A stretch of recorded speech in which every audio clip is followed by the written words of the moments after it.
اهلا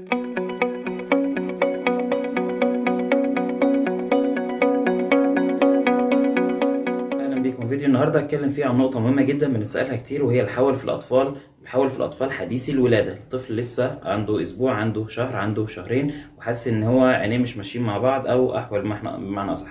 هل دوت حاجه خطيره اخاف منها ولا لا؟ هحتاج اروح لدكتور عيون ولا لا؟ ده اللي هنعرفه في فيديو النهارده. طيب، الموضوع دوت اخاف منه ولا لا؟ والله في الاول مش بنقلق خالص. الموضوع ده ممكن يكون بصوره اغلب الوقت موجود، او بيروح ويجي على فترات ان انا الاحظه في الطفل.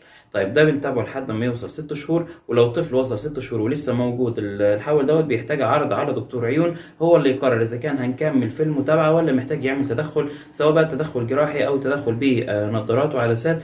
هو الامر متروك لدكتور العيون في الوضع دوت. ولكن اول 6 شهور مفيش اي تدخل بيتعمل، مفيش حاجه بنعملها، لانه في الغالب في الاول بيكون عشان عضلات العين لسه مش متناسقه مع بعض، فممكن يظهر معايا الحول دوت. وممكن عشان العين كويسه جدا ومفيهاش اي مشكله، ولكن فتحه العين نفسها اللي في الجمجمه، اللي هي فتحه العظم نفسه، في عين مثلا اصغر من عين لسه ما اتظبطوش مع بعض.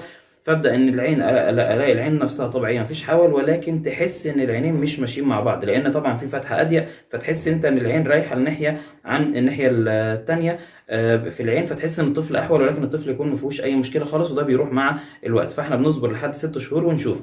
دكتور العيون من ضمن اللي بيعمله ان هو بينور كشاف في قدام الطفل كده، ويشوف انعكاس النور في عين الطفل نفسه. هل هو الانعكاس في نفس النقطة في العينين، ولا في نقطة في العين والناحية التانية مثلا بعيد شوية؟ فيبدأ ساعتها نقول إن في حول. ولكن لو في نفس النقطة، ففي الغالب بيكون المشكلة إن زي ما قلنا فتحة العظم نفسه هي اللي مش متساوية في الطفل في الحالتين. فاحنا في اللي بنعمله العملي، إن أنا دلوقتي بشوف الطفل وبستنى لحد 6 شهور. وصل 6 شهور، ساعتها بيتعرض على دكتور العيون. لو الموضوع راح لوحده، وده في اغلب الحالات، خلاص بيبقى يا اما فتحه العين ما كانتش هي مظبوطه، او عدم انتظام في تناسق العضلات نفسه، وده برضو بيروح مع الوقت.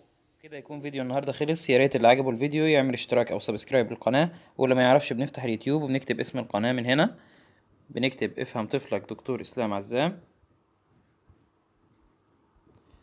بيطلع لنا اسم القناه، بنختارها،